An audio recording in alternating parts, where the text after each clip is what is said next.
De un libro, un cuento. Vivir el duelo, la pérdida de un ser querido. Escrito por el psiquiatra francés Christophe Farou y publicado en el 2004. Este hombre ha trabajado como psiquiatra en cuidados paliativos y acompañando a familiares tras la muerte de un ser querido. Describe el duelo como una experiencia personal muy comparable al proceso de cicatrización. Lo que él propone es reconocer el impacto de la muerte, expresar el sufrimiento y permitir que, gradualmente, la ausencia se integre en una vida reconstruida. Había una vez una mujer llamada Clara que vivía en una casa junto a un jardín. No era un jardín extraordinario, al menos para quien lo mira desde fuera. Tenía un limonero que daba frutos pequeños, una higuera vieja, algunas rosas, 2 bancos de madera y un camino de piedra que conducía hasta una fuente. Pero para Clara, aquel jardín era un libro vivo. Cada rincón guardaba una historia. Bajo la higuera, su padre había enseñado a su hijo a montar en bicicleta. Junto a la fuente, su madre se sentaba a coser las tardes de verano.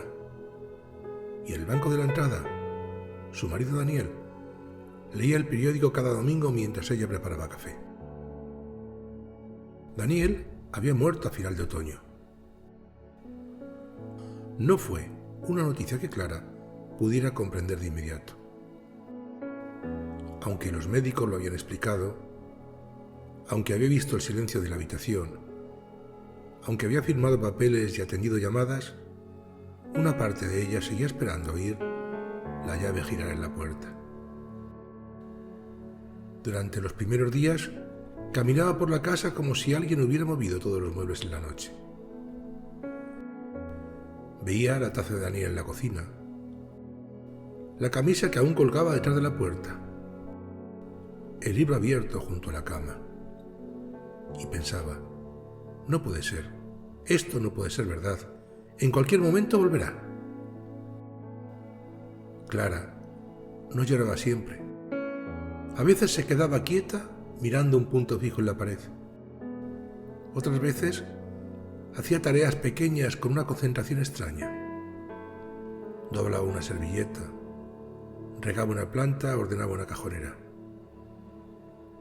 Parecía que, si lograba mantener las cosas en orden, quizás el mundo no se había roto del todo. La gente acudía a verla. Algunos le decían, tienes que ser fuerte. Otros le murmuraban que el tiempo lo cura todo.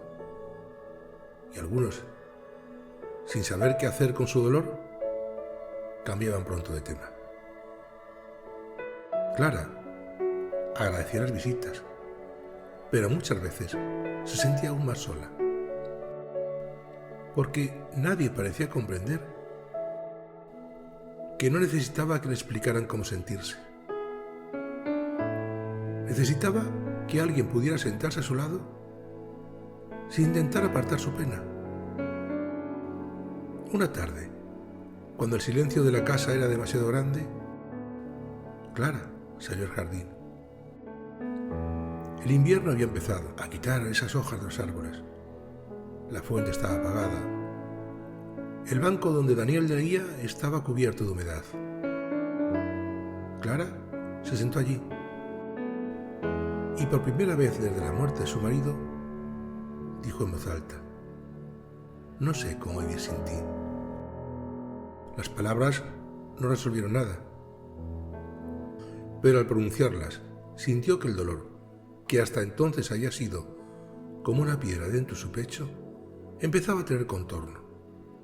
Era dolor, era ausencia, era amor sin destino visible.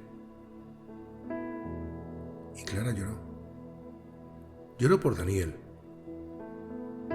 por los años vividos, por las discusiones tontas, por las cenas compartidas, por los viajes que no harían, por las frases que habían dejado sin decir.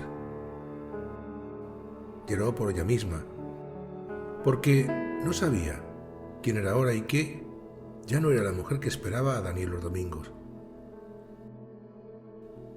Durante las semanas siguientes, Clara comenzó a visitar el jardín cada día. Algunos días iba enfadada. ¿Por qué te fuiste?, decía. ¿Por qué ahora? ¿Por qué no pudimos tener más tiempo?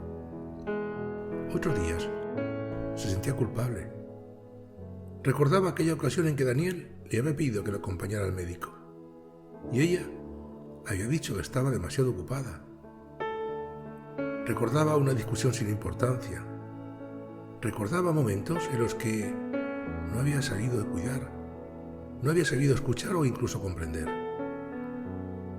La culpa le susurraba que, si hubiera hecho algo distinto, Daniel estaría vivo. Pero una anciana vecina que había perdido a su hija hace muchos años se sentó con ella una mañana y le dijo: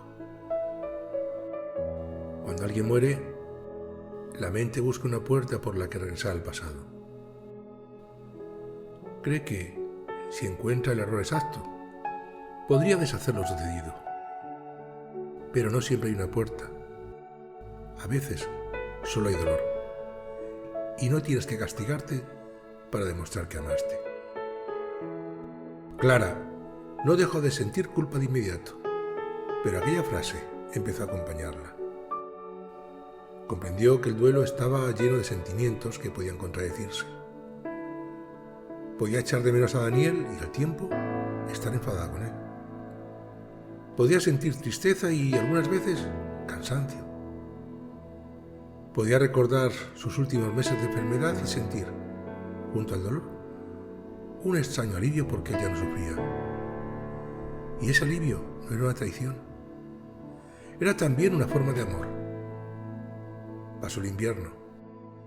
Un día, Clara descubrió que la higuera estaba dando señales de vida.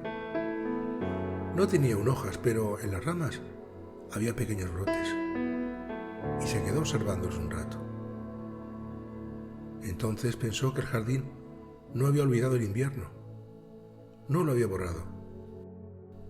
Simplemente había atravesado el frío y estaba empezando a hacer sitio para otra estación. Clara comenzó a hablar más con Daniel, no solo de su muerte, sino de su vida.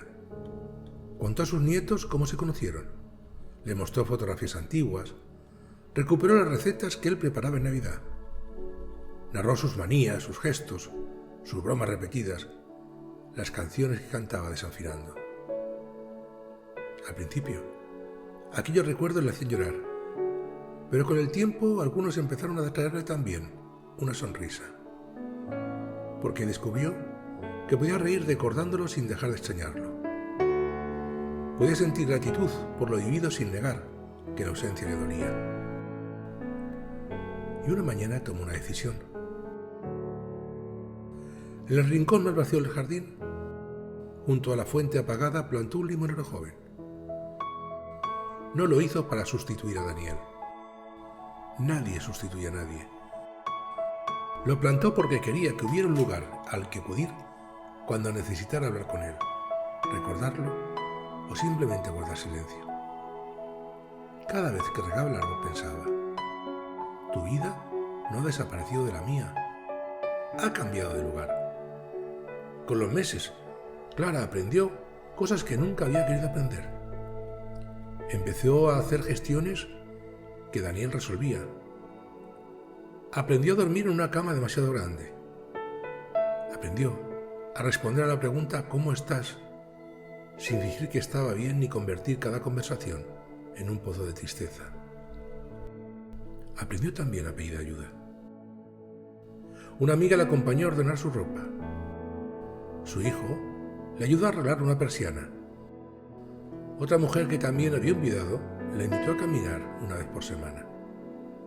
No todas las ayudas eran grandes. A veces alguien le llevaba pan. A veces alguien escuchaba. Y Clara comprendió que dejarse ayudar no era ser débil. Era reconocer que ninguna persona debía recorrer sola un dolor tan grande. Hubo días difíciles. El primer cumpleaños de Daniel. La primera Navidad, el aniversario de su muerte. En esas fechas el dolor regresaba con una fuerza que le sorprendía. Clara llegó a pensar en momentos que estaba retrocediendo. Pero la anciana vecina le dijo: el dolor no regresa porque haya fracasado. Regresa porque el amor reconoce las fechas. Aquellas palabras la tranquilizaron. Con el tiempo el jardín cambió. El limonero comenzó a crecer. La fuente volvió a funcionar. La higuera recuperó sus hojas. Clara no era la misma mujer que había salido al jardín aquella tarde de invierno, incapaz de decir en voz alta que Daniel había muerto. Seguía echándolo de menos. Aún había momentos que deseaba contarle algo, preguntarle su opinión o encontrarlo en el banco con el periódico entre las manos. Pero también había días en que podía contemplar el jardín y sentir que su vida, aunque rota en una parte profunda, no se había terminado, simplemente había cambiado. Y que ella podía cambiar también. Clara entendió entonces que vivir el duelo no era olvidar a Daniel, ni dejar de sentir ni cerrar una puerta para siempre. Tampoco era volver exactamente a la mujer que había sido antes. Vivir el duelo era permitir que la herida cicatrizara. Una cicatriz que no borra lo ocurrido, conserva la señal de que algo dolió, pero también demuestra que la piel, con tiempo, cuidados y compañía, pudo volver a unirse. Clara, en ese momento acarició una hoja de limonero y sonrió. No te dejo atrás, susurró. Te llevo conmigo de otra manera. Y por primera vez, en mucho tiempo, caminó por el jardín no buscando lo que había perdido, sino también mirando hacia dónde podía seguir viviendo. Que tengas un feliz día.